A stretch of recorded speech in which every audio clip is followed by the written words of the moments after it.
Okay. So this is a presentation on, what's the book called? My Confession by Samuel Chamberlain. Which is directly connected to a book that you guys probably know about. It's called Blood Meridian. Cormac McCarthy loosely based the novel off of a actual historical source, which would be Samuel Chamberlain. Yeah, historical is a loose term. This would be something akin to ancient history, in the way that you can trust the sources. At a certain point in history and ancient history, things are debatable when it comes to authenticity, and it really matters who you're listening to and who you're taking your information from. That being said, this is written in 18... I think when Chamberlain officially revised her, when he basically revises the book from his journals, I supposedly took from 1847 through 49, give or take. He supposedly revised in 1890 something in his retirement years to give to his daughters as somewhat of a memoir of his time during the Mexican-American War, which, as we continue with this presentation, is going to become kind of obvious if you know how people wrote about their lives back then, with certain sensibilities. This is the weirdest book to give to your daughters. It's weird for anyone to state some of this stuff based off of the culture of that time. But it begins, his life sort of begins somewhat similarly to the kid in Blood Meridian, with he's 14 years old and leaves home. Now, Chamberlain was supposedly born in New York, I want to say, and so that's sort of a parallel where he's in New York and he wants to ship off down the Mississippi River to go further south and then get to the west, because the Mexican-American War is happening. So he's kind of bumbling around trying to explore the world, that sort of thing. He can get some money and whatnot. But as opposed to the kid where he runs off from home because his dad's kind of an odd character, to say the least. He with Chamberlain, he was just like, I guess I better do something. You know, it was like just kind of boredom, and his girl was like gonna break up with him or something like that. 14 years old, so that's kind of how you did it back then. You know, you get married, you know, raise a family at 14, but he had no prospects, so he makes his girlfriend a promise, like, oh, you gotta stay truthful to me and I'll be back. And she's kind of like, okay, get real, right? You're going to war, all right? It'd take, keep in mind, the mail, you don't even have a mailing system back then, let alone railroads. So if you're going to send a letter, it's not going to arrive. Let's say it does arrive, it's going to take like a year. And so the writing's on the wall between these two, and she's kind of like, look, let's just break it off. And he's kind of like, no, I'll stay truthful to you. He promises whatever. She's not having it, kind of whatever. So he ships off down the road, right? He eventually hits the Mississippi River, gets on some wagon trains, stuff like that. And going back to the whole thing where this makes no sense that you would write something like this and give it to your daughters. Immediately he gets on the Mississippi River, finds some southern girl, and he's trying to get with her.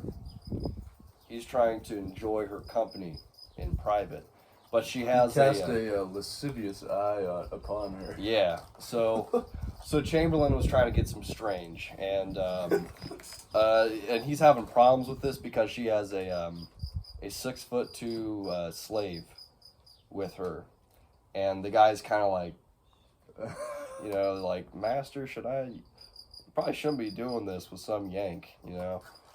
And so he's very flirtatious with her, and she wants him. I can't, this happened throughout the book, at least on 7 different occasions, is Chamberlain finds several different women throughout the book, and they're all violently infatuated with him somehow at 14 years old. The guy he's a stud, apparently. He's a very handsome, sexy little man. But that doesn't really go anywhere because she's like, oh yeah, you're promised to be with another girl. Well, she ain't here, and he's like, well, I gotta be going, on this great adventure to go to war.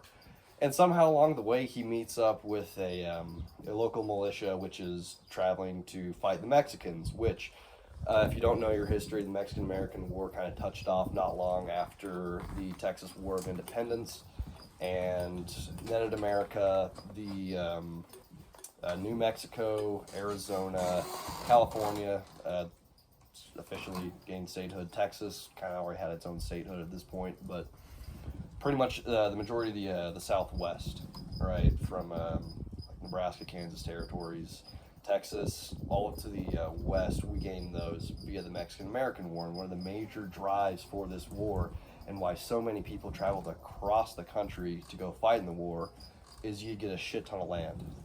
And the government would say, hey, whatever you can steal from the Mexicans and the Indians, including land, is yours, and you will gain government protection once you do this, but you gotta fight. So that's what Chamberlain does. He meets up with the local militia because, again, the military structure of the United States, it wasn't what we imagine it today. Back then, you get like a state order, right, from your local state. I mean, your actual state would say, hey, form a militia, go fight a war for our country. Okay, another thing. Back then, your state was your country, and then you had the actual government system which ruled all the states. So you get an order from the big state, right, the country, and that would fall down to your state. Then your state would say, build a militia, go fight. That's what Chamberlain did. He joined up with one of those militias. They go off and they start fighting the Mexican-American War. You have to imagine that there's no internet back then, so the steps removed from from Congress, from your actual government, and the people calling the big shots, you have no idea what's going on. You're not getting any kind of like centralized information from the United States government. So yeah, the state or even the state, I would imagine. Some guy in a uniform will just show up in your town and be like, boys, saddle your horses, get a pack mule and a rifle. Pack as much powder as you can in your horn. We'll provide the rest. Your food's gonna suck though. And so that's what Chamberlain does. He starts fighting the Mexican-American Wars. He joins the Dragoons, which is like the cavalry, except they got off their horses whenever they're gonna fight. So they're issued 2 rifles and 2 pistols, single shot for all of these.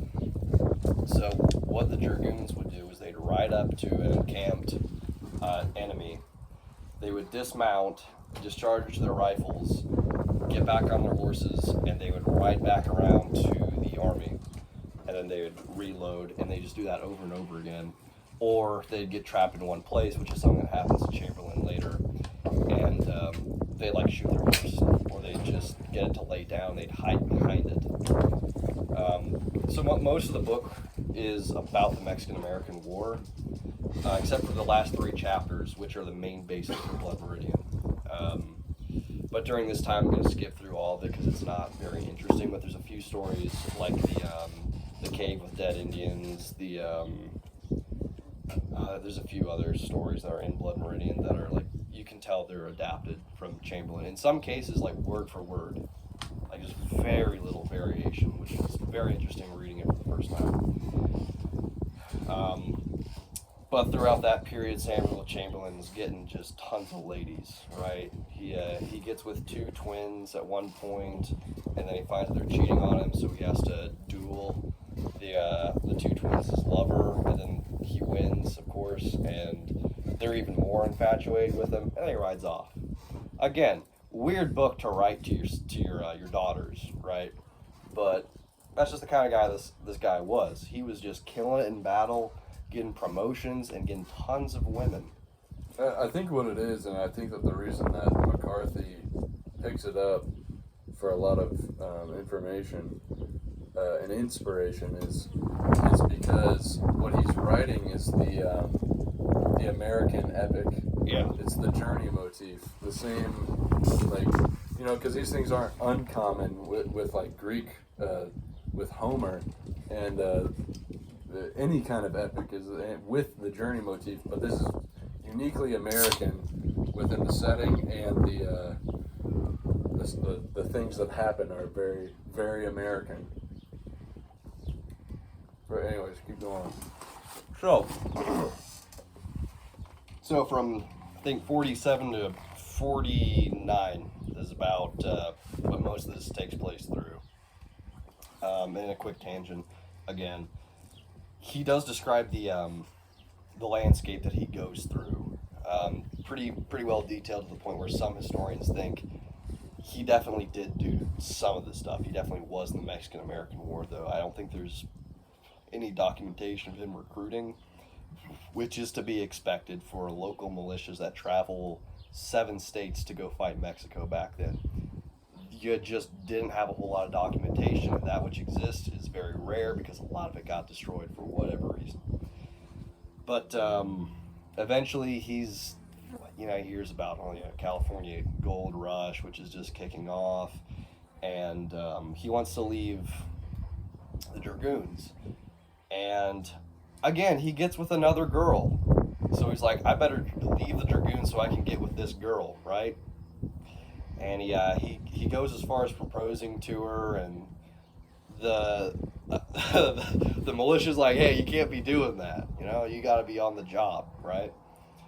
So he gets court-martialed and then later escapes, and he joins up with the Glanton gang, which this is the first, one of the first references to the Glanton gang. There is actual documentation of John Joel Glanton. There's a warrant for his arrest and other mentions of him from that period, like 1849, I want to say. Earliest mention might be 48.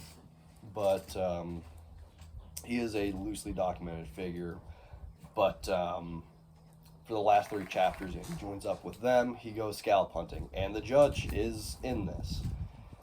Tell him about the scalp hunting, though, real quick. Just explain what that is. Okay, so during this period with most westward expansion, especially in the Mexican territories, so think 1830s to 40s and a little bit in the 50s, but less so, as the West was being conquered both in Mexico and in the United States, a lot of Mexican and American settlements had an Indian problem with the Comanche or the Apache or the Arapaho or any other list of tribes, but the most deadly effective tribes were the Comanche and the Apache.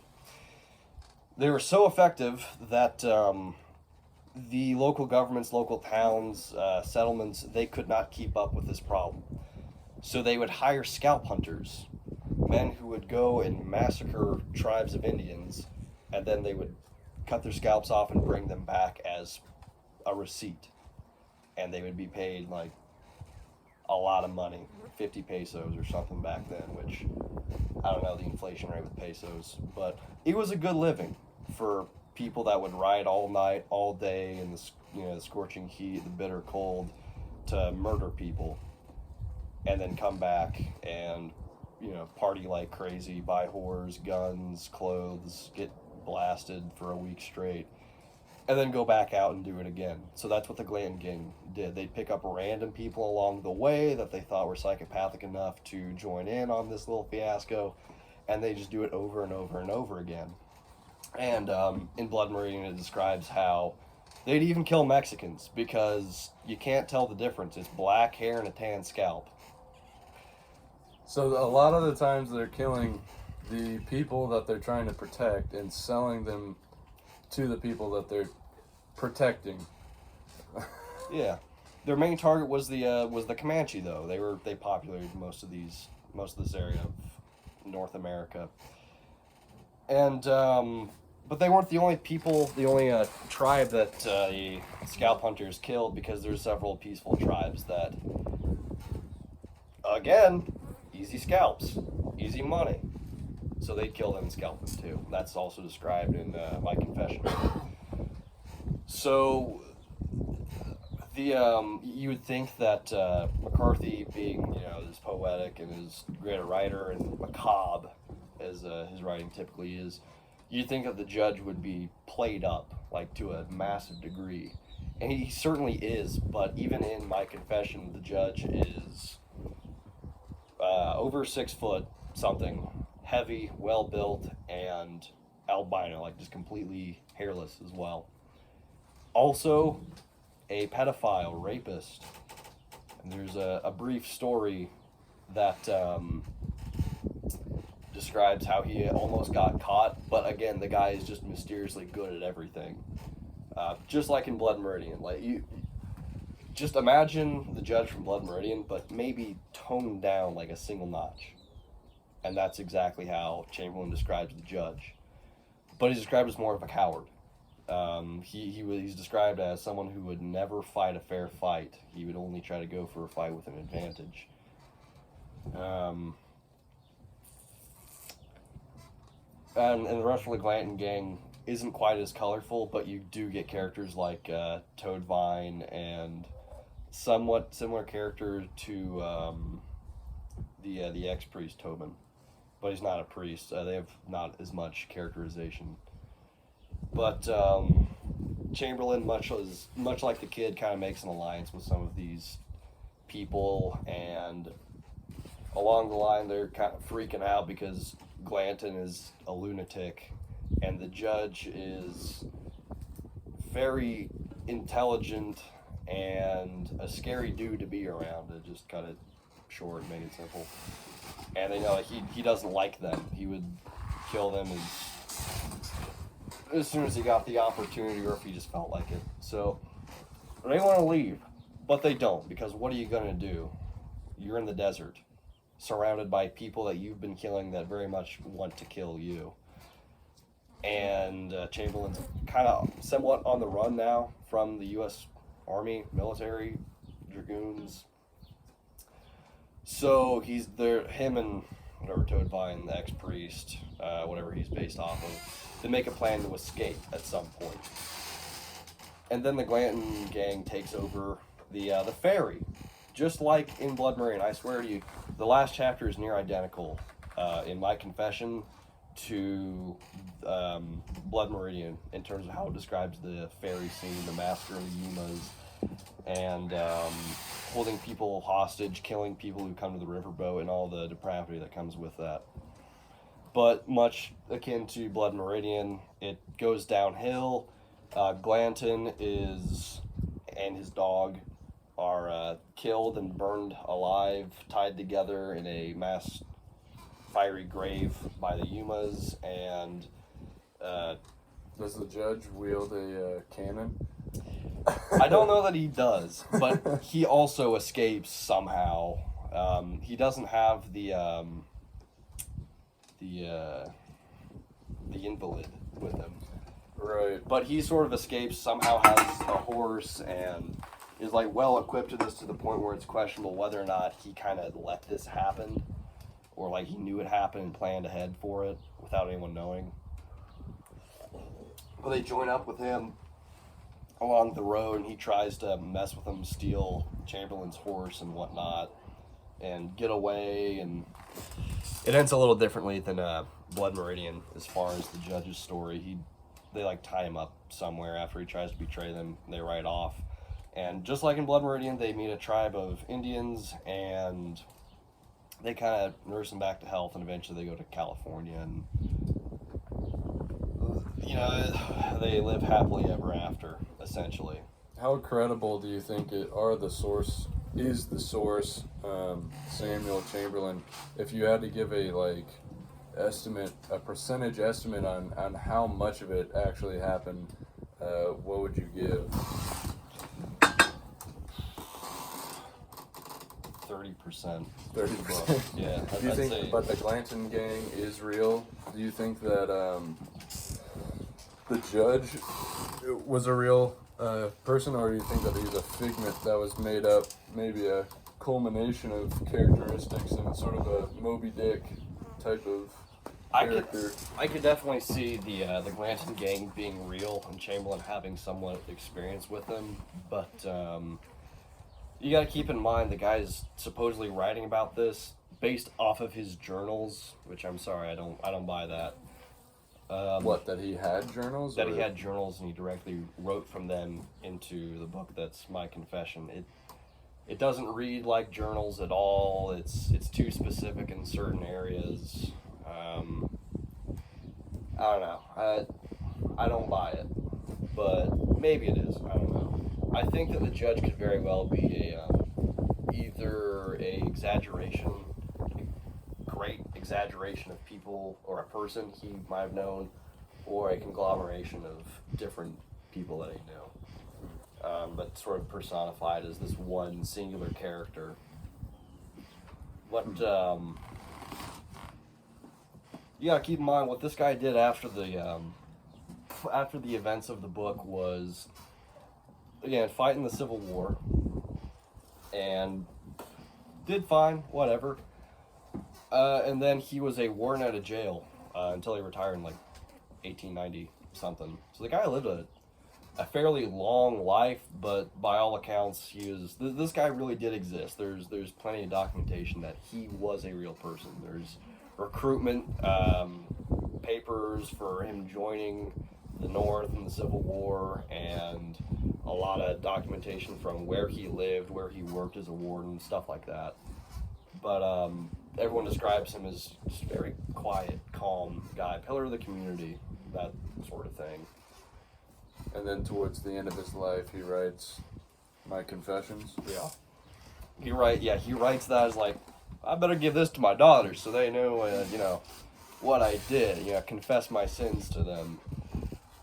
But the sins that he's confessing to are glorified. His biggest... It's a flex. It's not a confession. It's like, yeah, I was getting all the bitches. I was killing dudes left and right, and they were praising me while I did it. I was so damn good. His confession was that he was a complete badass. Yes. Essentially. Yeah, I'm sorry, my daughters, that I kept this from you all my life, but God, I was a badass when I was 14 years old. That's the way the entire book reads, is unapologetic bragging. So it is a probably not credible source historically, but it is a source for the very well-known fictitious novel by Cormac McCarthy, Blood Meridian, which I'd like to talk about at some point, but this is the background context to that future video. Do you have anything else to say? There's a reprint. This book was formally produced and released to most, I forget which publishing house published it, but I don't think it was officially published in large numbers until the 1950s, and had very few, maybe 2 reprints till like 97 or maybe 98, and then it went out of production. So for the longest time, when I first read the book, I had to do interlibrary loans across the entire country to try to find it. There's like 7 libraries that I found. So it's a rare book. It's incredibly rare. You can find it, but it is a quite expensive book. The editions that you can find are pretty nice. They have illustrations in the book supposedly by Samuel Chamberlain, which are very interesting to look at. He's not a bad artist, actually. That's another thing. He says that these drawings were from his journal. That seems a little fishy. I'm sorry. These are too damn good. They're colored. They're not wrinkled up. Like these aren't scans. They're supposed to be scans. I'm sorry. The paper's too white. This is not from a journal that you kept from 1848. On horseback, going through inclement weather, through summer, through winter, through the rain, the snow, all the way up into the 1890s. That it would not be this well preserved. It's an American tall tale, which are quite prevalent amongst old men that are dying in the West here. Yeah. People that, but the difference is that a lot of those people would be people piggybacking off of somebody else's fame, like Jesse James or somebody who died that it supposedly didn't die. This is a unique creation. Yeah. So it's pretty interesting. But if you want to read the book, it last year gained a reprint because people like me really wanted to read it to see what inspired Blood Meridian. So you no longer have to pay $200 to $300 to get an original print version of it, or hunt down some library across the states.